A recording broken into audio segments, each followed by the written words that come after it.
साधन आहे तुमच्यासाठी. काय आहे? साधन आहे.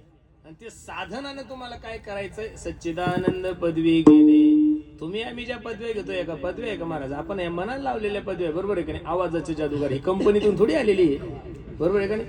काही लावतात महाराज लोक, जे मनाला येईल ते लावतात. अरे तुमच्या आणि माझ्यासाठी सगळ्यात मोठी पदवी हरिभक्त पारायण महाराज.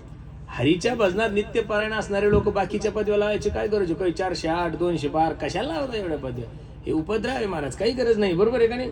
काही लावतात युवक वीर, कशाचे वीर आहे? काही लोक राहतात राष्ट्रीय कीर्तनकार. अरे राष्ट्रात 2च भाषा आहे का आपल्या? जेवढ्या भाषा आहे, तुम्हाला मराठी सुद्धा व्यवस्थित बोलता येत नाही, हिंदी बोलायला लागले की भागो भागो उंदीर आहे म्हणता. लग राष्ट्रीय कीर्तनकार. कशाचे राष्ट्रीय कीर्तनकार? 4 जिल्हे सोडून तुम्हाला कोणी ओळखत नाही, राष्ट्रीय कीर्तनकार कसं म्हणू शकता? अजिबात नाहीये. अरे आपल्याला देवाने एकदम चांगली पदवी दिली, हरिभक्त पारायण. याच्यापेक्षा मोठी जगातच पदवी नाहीये महाराज. तुम्ही माना ना माना, ही सगळ्यात मोठी पदवी आहे. हरीच्या भजनामध्ये नित्य पारायण असणारे याच्यापेक्षा दुसरी कोण आहे? हरीच्या भजनामध्ये नित्य पारायण असणारे लोक हे हरिभक्त पारायण आहे. पण लोकांना लावून घ्यायची सवय झाली, त्याला आपण काय करावं?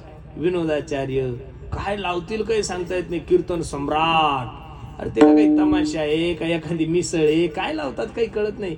चुकीचं चाललंय महाराज, जे चाललंय असा उपद्रव झालाय. बरं ते सगळं आपल्यातच चाललं, त्यामुळे बोलावं कोणाला हा एक मोठा प्रश्न झालेला आहे, बरोबर आहे का नाही? म्हणून संत दासानुदास ही एक पदवी आणि हरिभक्त पारायण.